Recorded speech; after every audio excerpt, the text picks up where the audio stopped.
Bonjour à tous, aujourd'hui nous allons essayer de comprendre comment fonctionne notre organisme lorsque nous jeûnons. Mais avant de commencer, essayons de comprendre de quel jeûne nous parlons. Il existe différents types de jeûnes. Les jeûnes que l'on peut faire pour des raisons de santé ou par envie simple de perdre du poids. Ce sont les jeûnes dits intermittents. Il en existe plusieurs comme le jeûne 5-2 où nous nous alimentons pendant 5 jours d'affilée, puis nous jeûnons pendant les 48 heures qui suivent. Il existe aussi le jeûne dit en jours alternés, au cours duquel nous allons manger pendant 24 heures, manger normalement, et puis les 36 heures qui suivent, nous jeûnerons évidemment sans nous alimenter. Il existe ensuite le jeûne intermittent appelé en temps restreint, au cours duquel nous allons manger pendant une durée stricte, par exemple 8 heures, et puis les 16 heures qui suivront seront des heures de jeûne. Le point commun de ces jeûnes intermittents, c'est que nous pouvons nous hydrater avec de l'eau, avec des boissons non sucrées.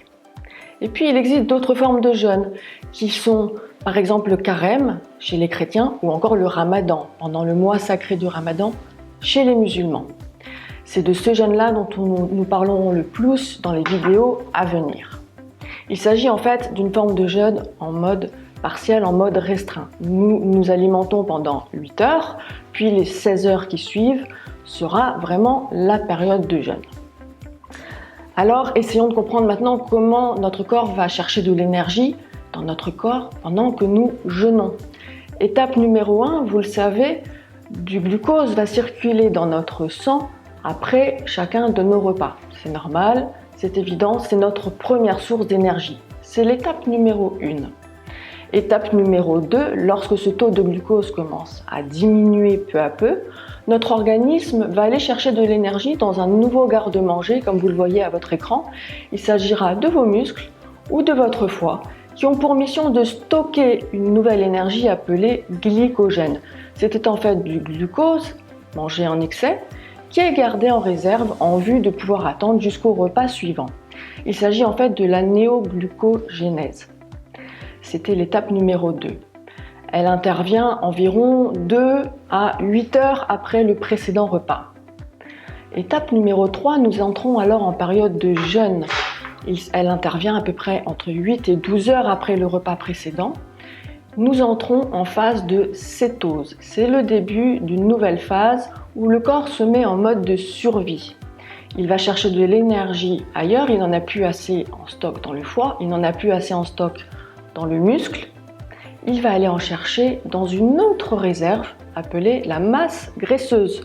Nous en avons tous, c'est normal, elle est là pour ça. Alors nous stockons des tissus adipeux depuis des mois, des années. Et bien c'est là que notre énergie va se retrouver.